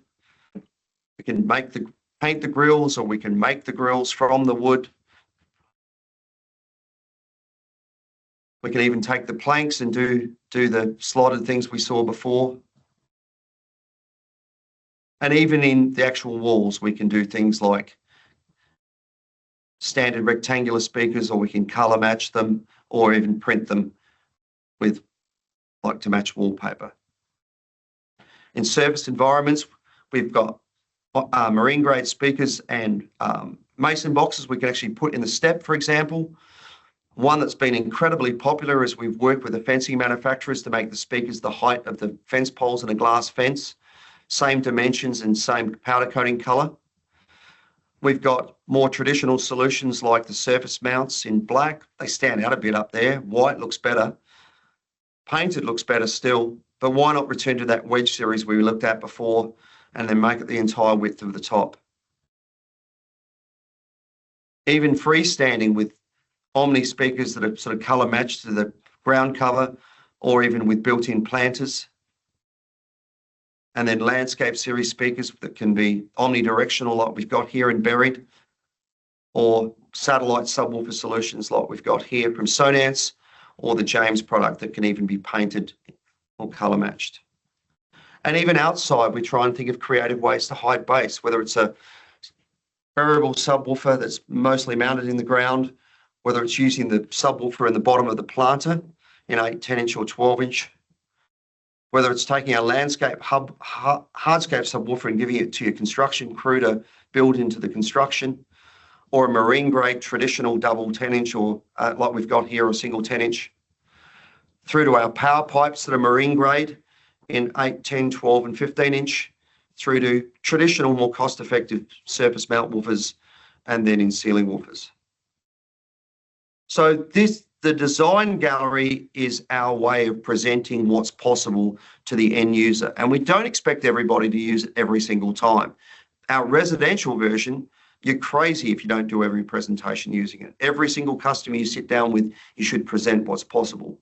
But realistically, in the pro world, 90% of the time you'll walk into a project and you'll look around, you'll go ceiling speakers, surface mount speakers, pendants over there, and a subwoofer. You don't want to complicate the discussion with the client by offering other solutions.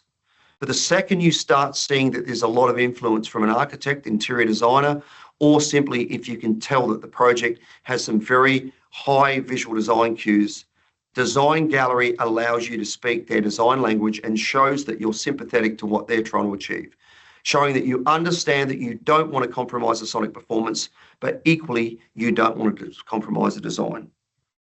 Questions? All right, let's get back and start talking the last bit of this about Blaze. So I mentioned the Blaze acquisition before. Blaze for us has done several things. We had a plan to grow the Sonance Pro business, as I mentioned earlier, and we had some pretty lofty goals. The Blaze acquisition really fast forwarded a lot of those things by 5 years. We needed high Z, DSP, Dante amplifiers. With Blaze, we got 21 of those.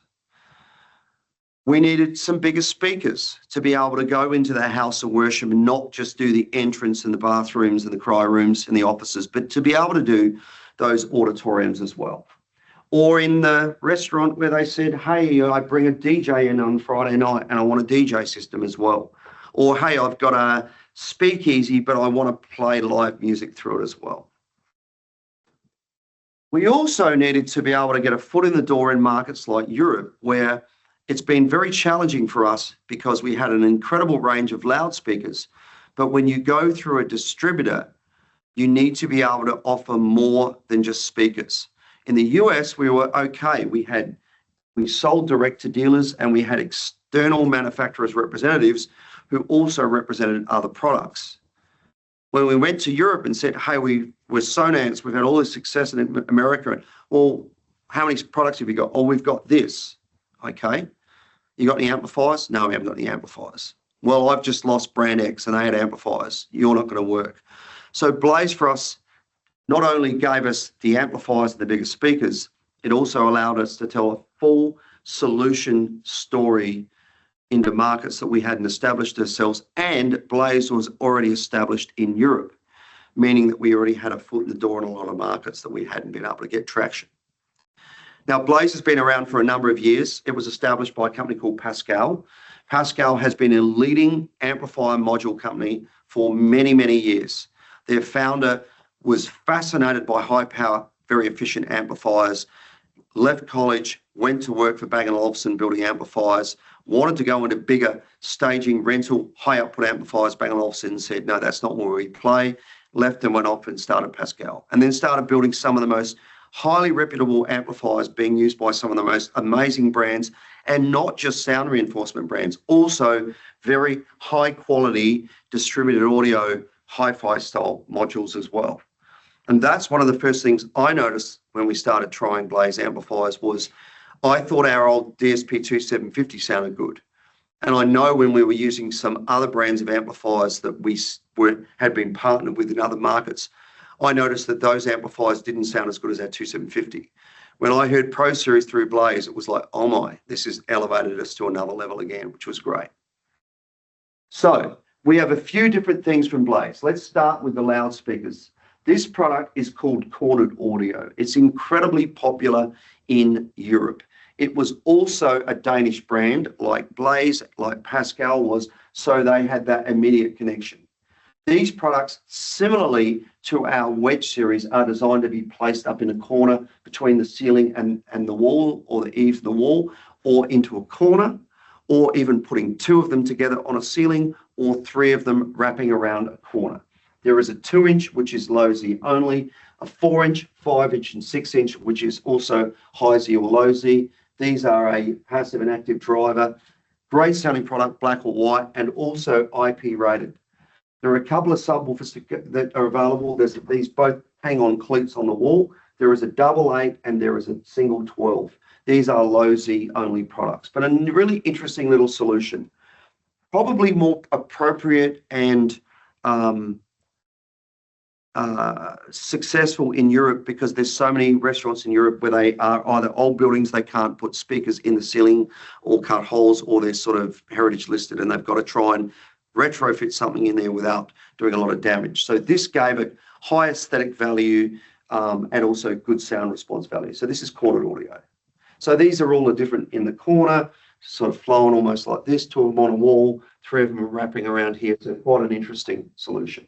Of course, you are always going to get a bump from putting them in the corner as well, getting that loading bump as well. The next product line is the one I'm most excited about. It's the CBL series. This is a bar club. There's a really nice restaurant above it, and it's sort of on one of the main streets in Vienna. There's a big, beautiful park over here, and there's this street with a lot of restaurants and bars on it along here, the sort of older area downtowns there. I went there a few months ago. The perfect location for something called our CBL 523s. CBL products are a little interesting. You notice they're all the way around the outside, very wide dispersion, 160 degrees of dispersion. There is the 523, this little guy here, this big, the 528, and then there's an 18-inch sub to go with it, black or white on these. Now, the 523 is an incredible sounding little box. It's got 2 5.25s, 3 2-inches down the front, a waveguide on it. This has got a waveguide over the top of it as well, which is showing the driver. And you can put 2 of them together in a little array. The amazing thing is the dispersion pattern on them is so wide because of these drivers, and they're not harsh. So if you're doing that wine bar, for example, or a restaurant, I'll play these for you in a minute.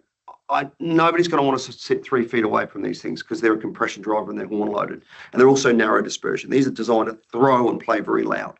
These are designed to play very loud, but give you good wide coverage and not tear the heads of the people sitting right in front of them. So that is super, super cool. So, as I said, black or white, really compact, small design, and good output. So that little restaurant we saw before, bar, speakeasies, jazz clubs, somewhere where somebody goes, hey, it's a nice restaurant, but I bring in an acoustic guitarist, want to plug them through it. Perfect in that application. Really, really great sounding little product. Good coverage pattern, 160 degrees, as I mentioned. Compact, nice looking little product. Can be tucked out of the way and give you really, really good coverage.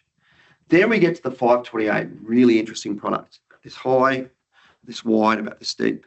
It's got 8 of those 2 inches. The top and the bottom one is a rolled off 6 dB to control the dispersion pattern. They say 180 degrees dispersion. I don't quite understand how that can be. I would say, probably from my experience, more like 160. But four 5 1/4 in here, the waveguide over it again. These things are good. They're punchy. They're compact compared to other speakers. Once again, I've done sound in a few churches before, and it's always the same way. They tend to make them more landscape rather than portrait, so everybody can get closer to the sort of the stage.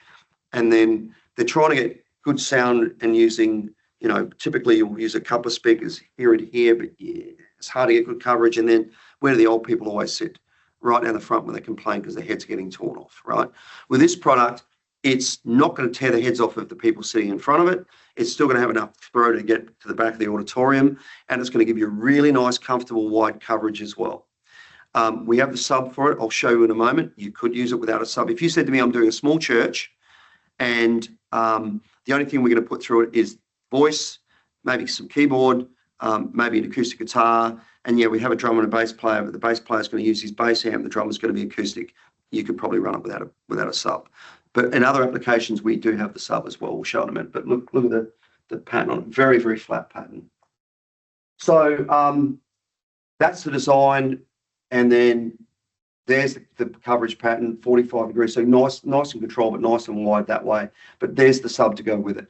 Now, black or white on the others. The white does not have a pole mount, only the black. The assumption is you're not going to pole mount a white speaker on a black sub because we don't do a white sub.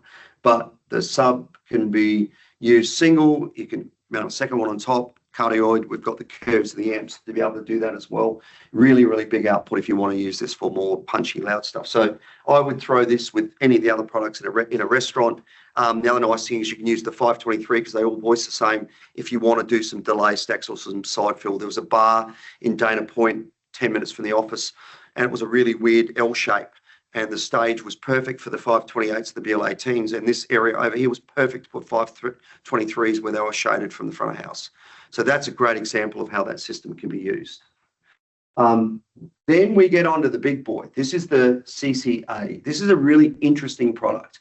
This is primarily the market for this is bigger house of worship or bigger lecture theatres where you also need to integrate something in with some large screen displays. So the product line includes the CCA 10i.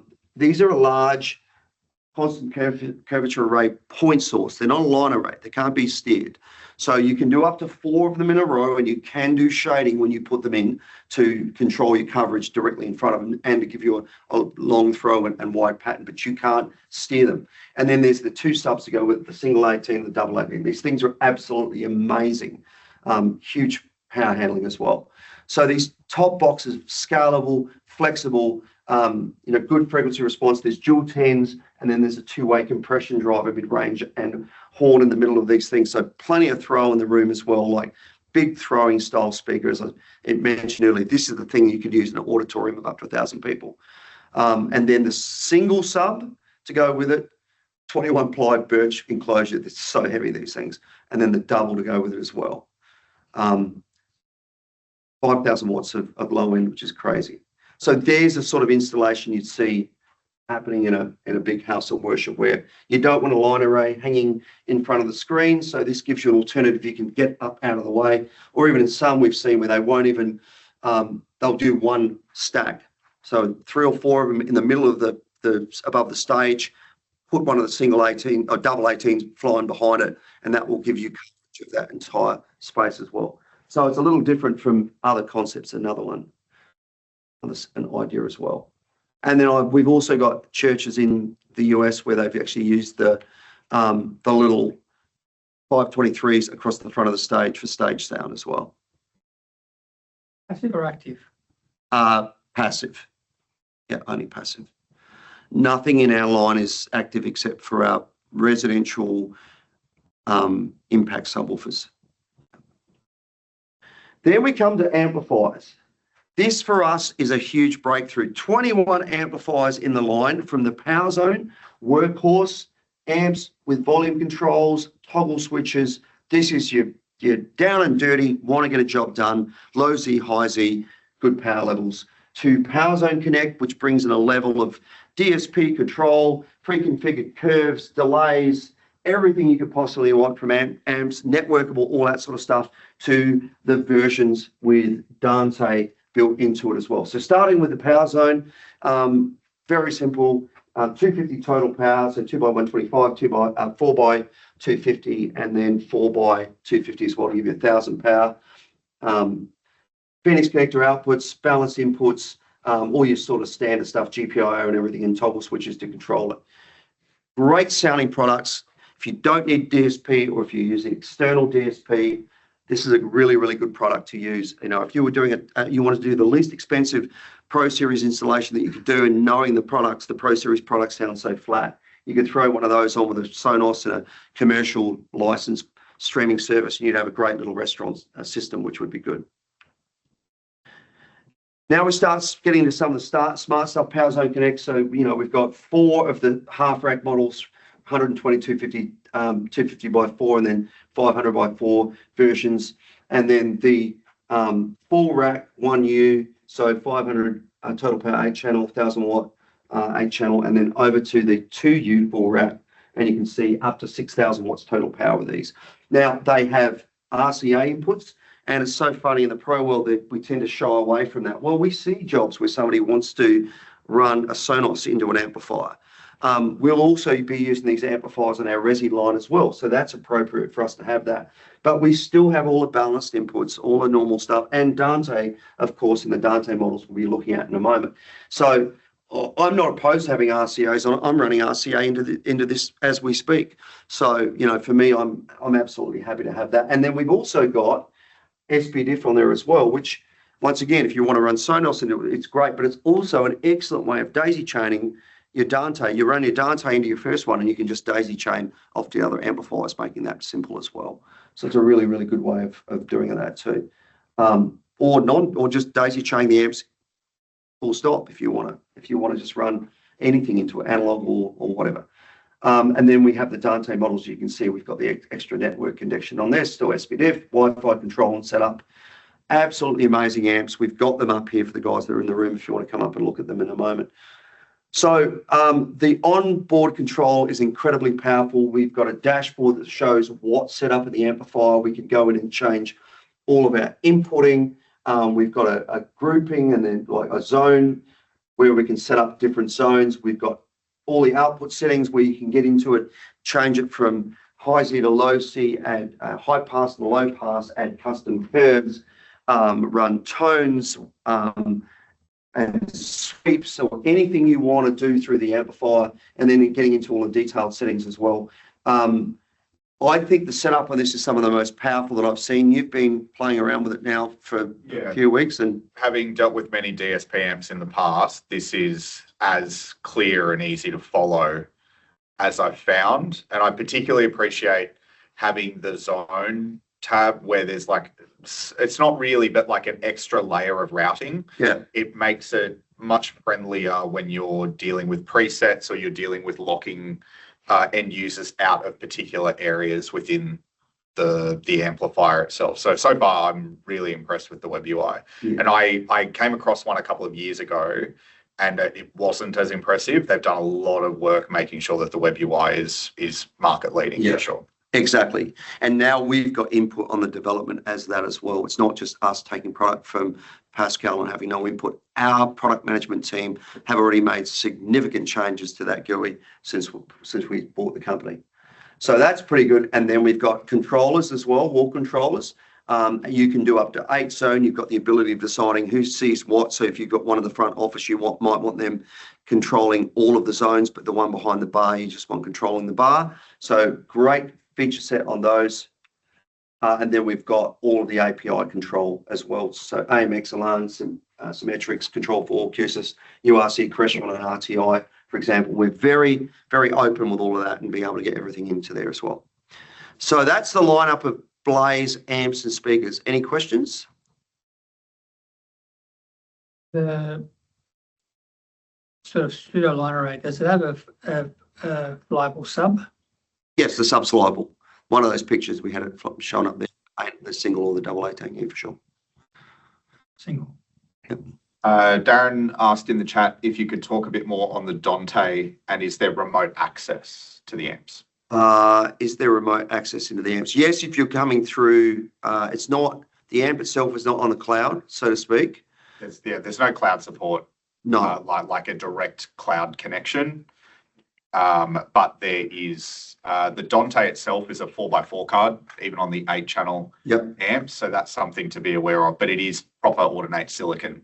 Yep. So you're dealing with all the standard Dante rules. Yep. In that regard. Yeah, exactly. And Matt Rennie just checked, you can use the Dante card, or you can use the analog inputs as a Dante on-ramp. Yes, that's right. Yes, sorry, I did forget that. Good point. Thank you for throwing that in there. Good point. Ben, do you want to? Yeah, just wondering, it's probably early days yet, but is there any sort of roadmap at this stage in terms of like on the amp side of things? Yes, very much so. Two stages, a short term, which you'll see more at ISC in a couple of weeks, and then long term as well after that, which we're working on, which I can't talk about. Yep, understand. Because you're not here, so I can't kill you after I've told you.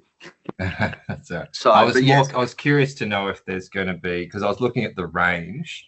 Yep. And if there was going to be, say, like a, like an 8x125 watt Dante would be really cool. Things like that.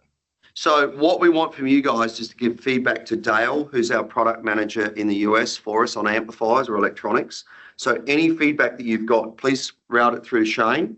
Yeah, I would say probably domestically here, the best thing to do is get that to Michael Guest or Scott Riley. So Michael Guest is your new Sonance Professional brand manager here from Amber, or get it direct to Scott Riley, who can all share with me, and I can make sure it gets to the right Sonance Pro team back home for development. Yeah, but we absolutely want that feedback, please. Thank you. Please and thank you. Thanks. Good job. All righty, I'm conscious of the time. Just really quickly, we are a full solutions provider now, whether it's doing something simple like this is a jeweler shop in LA with Invisible Series, and we could run that with a Power Zone 252, for example, just some music play into it, or whether it's doing something like this great restaurant in Johannesburg that I've been to a couple of times, which is spectacular. And we could, in this case, run some pendants off of one channel and some surface mounts and a sub off another and some in ceilings off another, and then control the whole thing with a iPort and through a network switch. We can do that now through to something like, Resorts World, where you can do a full-blown system with however many channels you need, with however many products you need, and all sorts of levels of control, whether it's using an iPort, even to the point where it could be an iPort with in-room control, which we do in a lot of hotels already in Vegas and around the world, into the room control, through to, using that for being able to use monitoring around the place. We are truly a systems provider now, which we're super excited about. Just very quickly, speaking of iPort, we've got several products which are in the range. Connect Pro, which is a portable mounting solution, can mount onto the base station or the wall station. It has it's a physical connection. It's not an inductive like the old launch port was. Great product, very robust, very well priced. We've also got Connect Mount, which is the same plastics as you just saw, but this is a fixed mount solution on the wedge mount, which can be used on a tabletop or mounted upside down on a wall for ADA compliant access for people in wheelchairs. A wall mount, which is a more cost-effective solution than the previous surface mount from iPort, which is still nice if you want a high elegant solution, but this is cost-effective. Side mount, to be able to mount it off of a door frame, for example, outside of a boardroom if it's glass, and then Visa mount in all sorts of applications. We're doing everything from fire trucks to dentist chairs with those these days. As we've grown the iPort enterprise business, we've been focused on verticals, medical being one of them, or education for that matter. We've got a multi-dock charger, so you can charge more than one iPort at once using the bottom connectors on the actual case.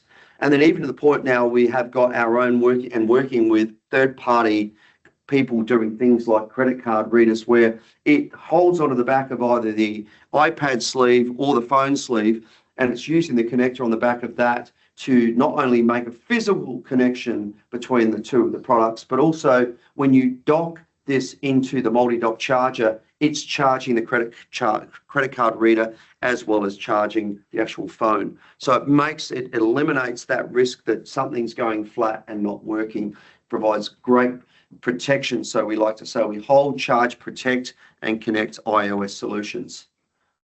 And don't forget, of course, Amber here have their own design services. We can offer design services as well with anything that you've seen, whether it's Sonance, James, Blaze, or iPort.